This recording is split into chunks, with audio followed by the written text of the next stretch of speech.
everybody. Welcome to a mini episode. This is mini episode number 3. Yeah. Or 13.75 if you're counting that way. Right. And we are going to talk about voice and maybe style today, depending on how long this goes. I am Sherry Ellison. I'm Taylor Ellison.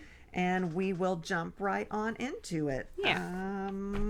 I have a definition. I do too, so let's compare. Okay. My definition, it says it's reflecting a person's persona. Every character has an individual way of putting together words, phrases, and ideas.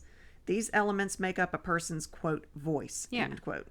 Some people are authoritative, while others are pompous, funny, chatty, or warm. Whatever the case, everybody possesses a combination of different qualities that make up a single complex personality. Yeah. That's essentially what I have. Mine's a little bit shorter, as is par for the course, I think. I'm just really wordy. It's the speech and thought patterns of a character in a narrative. It's the way they think, the thoughts they have, and how they speak. It's their word choice and language, accent, and reactions. Okay. So I like that one too. Yeah. So my first point is that the point of view defines how a voice comes through. Oh, absolutely. So do you want me to go into into for that? Yeah. Okay. The first person, which is the character's voice, that's when narrating from a first-person character voice, an author animates a story from the perspective of a primary character. Everything that unfolds with the story, the scene, setting, dialogue, interactions, observations, and reactions, reflects the protagonist's persona and is seen from their perspective. Third-person limited, this is when the narration choice it's similar to the first person in that it centers on a particular character and frames the story from their perspective, sharing their thoughts, observations, and emotions. But rather than using the first person pronouns, it uses he or she or they. And the narrator can then move back and forth in subsequent chapters between characters. That's the good side of doing third person limited. The actions and interactions of peripheral characters are depicted, but their thoughts, observations, and emotions are not fleshed out from their perspective, which makes it limiting, but not as limited as first person. Yeah. And then there's third person omniscient, which has the attributes of the third person limited, but is a lot broader. This narration method can deal with more than one character at a time. Delving into the character profiles of each figure, the narrator knows what they are thinking about, what emotions they're experiencing, and how they're going to react and convey that with the same depth as the protagonist's first person. So you get all of the first person stuff, but from everybody. Right. By highlighting the outlooks of multiple characters, the third person omniscient perspective can offer greater insight and context to readers while providing a wider lens to see the whole story. Nice. Yeah. I like all those. Yeah. And that's kind of how the voice comes through. Yeah. One thing that when I had my critique done at the Atlanta seminar, the critiquer said I was excellent at doing voice. Yep. She said, and it's really hard to teach voice, so we're going to try to teach voice. Yeah. I have just points. I don't know if you want me to jump in or, keep going, or if you've got... Yeah, I've got a few points too, and all of my points lend to how do you give your character voice. Okay. And then I've got a set of bullets that I can go through and kind of give you some tips to start thinking about how you might define a voice for your characters. Okay. All right. I'll just go and we'll see if you want to jump in and say you've got a point or whatever. Yeah. Voice's sound is created by elements such as sentence rhythms and patterns, word choices, enunciations, syntax, and pauses. Yeah. In Frickin' Fairies, she uses the word really a lot. Mm-hmm. And that's just part of her voice. So anytime she's thinking, she's like, really? Or that's really big, and that's not always a good word to use. That's normally you're wanting to cut that word out, but it's part of her voice. Mm-hmm. I still had to be really careful and cut a bunch of them out, which you helped me do. You helped me find those. Yeah. But it is part of her persona. It is part of her voice. That is how she thinks. That's how she looks at things. It's basically, voice is basically your character's attitude. Yes. Beck has a very unique tone. She's funny, snarky, sarcastic. Yeah, I have a point. Like, my very first point is there are different types of voice. There have to be because there are many different types of people. So along the same lines, I've got cynical, inspirational, optimistic, southern charm, pessimism, that kind of thing. Yeah. Yeah, that reminds me, the southern charm reminds me of the southern witch series. Tammy Jo. Tammy Jo, her voice is wonderful. I love that series of books. I don't remember who writes I was those. just about to ask you who wrote that. Ooh, I don't remember. We'll have to look it up. Oh, I just pitched using... I can Google it really quick. That would be great. Yeah, she is snarky, funny. She is a baker. She bakes. Hilarious. Something Frost. Kimberly Frost. Why did you figure it out right when I got it pulled up on Google? Yeah, that you guys, if you want a really snarky, funny voice example, read some great. some Tammy Jo. Which usually I'm not always a big fan of, the lighthearted, but I love Tammy Jo. I love Your Frickin' Fairies. There are certain books where like that voice really just does come through really well, and I love it. Yeah. So, Trick, my book I don't remember what I've called it, but Trick, she's the demon hunter. It's a lot darker. Yeah. Her life has been difficult. She's a demon hunter. And you do really well to get that across with like word choice and description. And her vocabulary. Yeah. It's so funny when I'm writing her, she uses words that I didn't even realize I knew. Yeah. I mean, she's so much smarter than I am. Well, that says good things about you as a writer, I think. I guess, but yeah, her voice definitely comes through, and it's totally different than what Beck's snarky, happy, easygoing. Well, it was easygoing until the fairies came into her life. Wow. So I've came across some definitions saying that there is close voice and distant voice. Did you find anything on that? I did not. Close voice is basically the first person point of view. This I got from literarydevices.net. Okay. Which I tend to use them a lot. They have a lot of really helpful information. A close voice is prompted by the emotion of the moment. It has precise details, small details noticed by the character, narrow focus. You have a repetition of a word or phrase, like I was just saying about really. That's something that Beck uses. Right. Abrupt syntax, short sentences, even sentence fragments, because you're inside that person's head. You're right close up in their head, and that's how we think. We don't think in these beautiful, eloquent sentences. At least I don't. Yeah. Use of metaphors appropriate to that character's thinking. So, like maybe a chef might use analogies to cooking or knife skills or that kind of thing. Yep. Personality, time period, all of that, all of their voice will come through in what they know. Yes. Yeah. Strong sensory reaction, because you're right there in that person's head. Mm-hmm. More sharply descriptive verbs, more highly connotative. Shift to the ing constructions, dropping the pronoun and the to be verb. Yeah. Active constructions with point of view as the subject of the sentence doing the action. Words, phrases, and syntax typical of that first person point of view. Yeah. And then distant is the opposite. It's more like the third person point of view, where it's accurate. You have accurate word choices as opposed to a first person character is going to see things, like you said, skewed. Right. I think you said that last week about how a first person can be skewed by what they know and who they are. Yeah. And as opposed to a distant voice, which is going to be more accurate because we're not limited to the inside of that person's head. Right. I feel like the sentence structure would be different too, in terms of this says distant. Smooth, flowing sentences without abrupt turns or fragments. Yeah.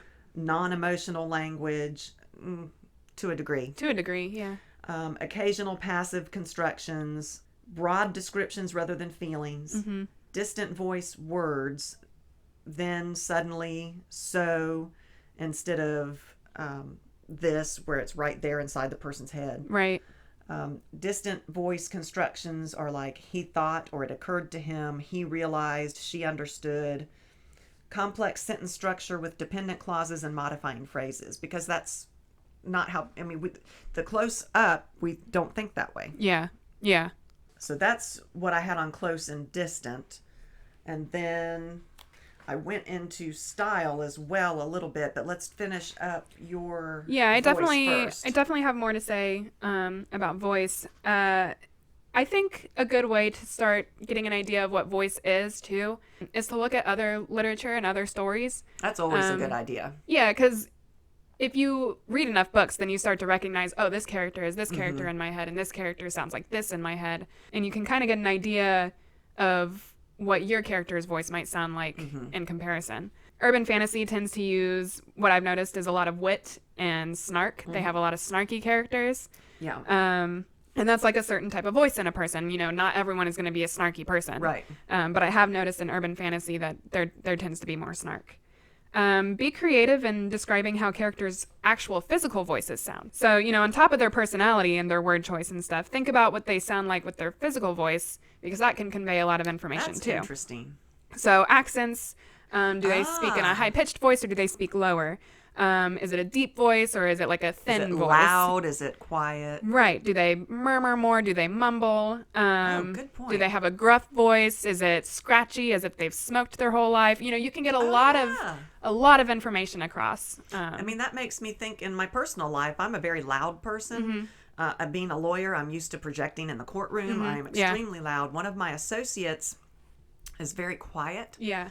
And when she first started, I had to constantly say, you've got to speak louder. You've got to project. Yeah. And so it's interesting to watch her transformation. But that's a good point. That voice would come across differently. Yeah, because there's so much information that you can get across in that. Yeah. Especially with like accents. If they have a Southern accent, then they came from the South in the United States. Right. And that kind of thing. Or if they have a Russian accent, or if they have a New Jersey accent, or a German accent, wherever. They can be from anywhere, and all you have to say is, you know, they have that accent. Yeah. And suddenly they sound completely different in your readers' What heads. are your thoughts of writing out the accent? I don't like it. And I've seen a lot of places where they're like, don't do that. I feel like it would trip my eye a lot if I have to read it. So I think it can be done. I think so, too. It's got to be done right. Yeah. Like Kresley Cole, the tarot cards, that boy speaks with a Cajun accent. Oh, yeah. And she'll write out a lot of times his Cajun words, that she'll spell it out with that Cajun accent. Yeah. And she does it beautifully. She does. Another one that does it really well is Karen Moaning will sometimes do that as well in her Mac series in Ireland, because she ends up going to Ireland and she's from Georgia. And these people are talking to her in these Irish accents. And she's like, I have no idea what you're saying. It's either this or this. And she's able to add humor that way, too. Yeah. And she is Southern. So, yeah. That's So interesting. Also, I have it in Frickin' Fairies as well with my leprechaun. Yeah. And I do spell out the words, but only for him. And it's very limited. Right. Although he will come into play in a later book. Yeah. But it's got to be done carefully. Like you said, you don't want to kick your reader out of... Right, because my eye's going to trip over that. Stumble it. Yeah, stumble on it. Yeah, I prefer to mention somewhere like the Irish lilt and then maybe like bring it up again later and be like, oh, his Irish lilt like tripped me up, like the character. Yeah. Or something like that, as opposed to writing out the accent itself. Yeah. It's just my opinion. I agree with it. I just wondered what your thought was. I didn't know what you thought. Yeah, no, definitely, because I don't like getting tripped up when I'm reading. I have a lot of difficulties sometimes with epic fantasy books because the names will trip me up. And I'm like, oh, let me go back and reread that. Okay, just kidding. I'm going to just pronounce that name as blah, blah, blah in my head. And I don't like that a lot of the time. So. Yeah. Oh, make the dialogue reveal your characters' voices. You can reveal a lot. Again, it's about word choice and like what they say. Like you said, Beck says really and very a lot of the time. The things they say and how they respond to certain things can make up a lot of a character's voice. That's true. So the reactions to things can also let you know who that character is and give you an idea of who that character is. That's true. Create character voices using sentence structure, which we talked about. Different people think differently and speak differently and can either speak in like really long phrases and use long words like Trick does, or use really short words and simple sentences. Like Beck does. Like Beck does. Beck's a little simpler than Trick. Keep working on developing your characters' voices throughout your novel. Sometimes writers will talk about how a character will take over a book and either make it much easier for the author to write or steer the story in an unexpected direction. Happens to me all the time. Happens to me all the time, too. And this often happens like when a character has a strong voice of their own. They have their own voice. They know what they're thinking. Yeah. They know what they're doing. And so they just go and do it. I think that happens to me more often than not, is my characters come with their voice. Me too. They're just there. Yeah. Which may be why the critiquers said I was really good at it. It's just, I didn't do it. The character did it. Right. Yeah. No, I agree with that. Because a lot of the time, there's one character who, in my MacBook, who is not supposed to be a big character, or like he was very specific in my mind what I wanted him to be, and he said no. So he ended up being something very different, which is fine. I like how he turned out. So I just let him do his thing. Yeah. And he's actually ended up being an interesting character. Yeah.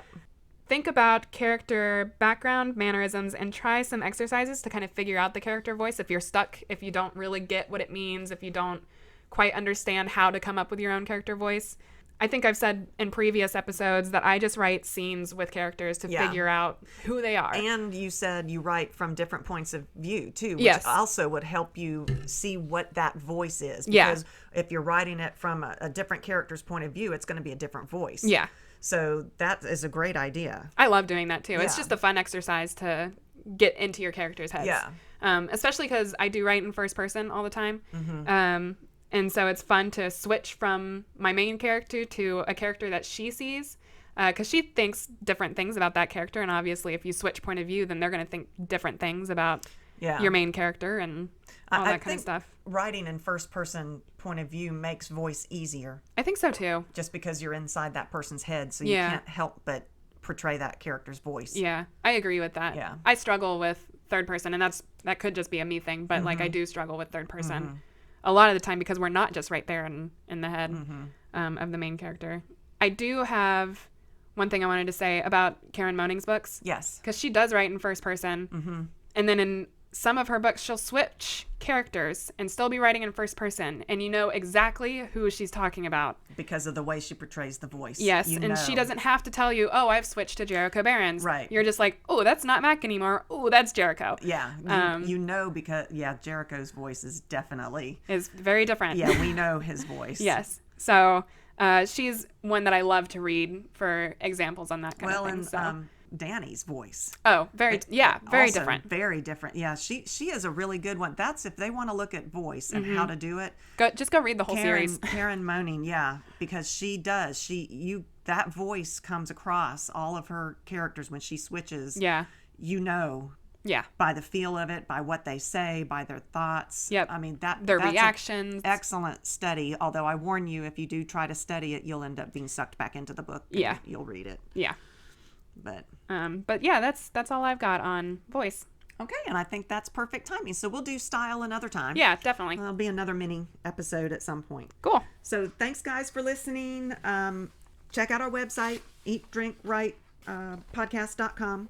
It's got all of our social media and stuff on it. Check out our little sections because I put in the pictures and cute little memes and stuff on there for you all to do. And every now and then I'll actually write a blog post, but I haven't had time to do that lately. But check it out. It's got all of our stuff on there. We're at eat.drink.write.podcast@gmail.com if you want to email us. We still have merch, so leave us a review, send us an email. We'll send you some good fun stuff. Yep. Last but not least, check out our Patreon, patreon.com/EDW podcast. We could really use your support. Yep. Love you guys. Thank you. Thank you very much.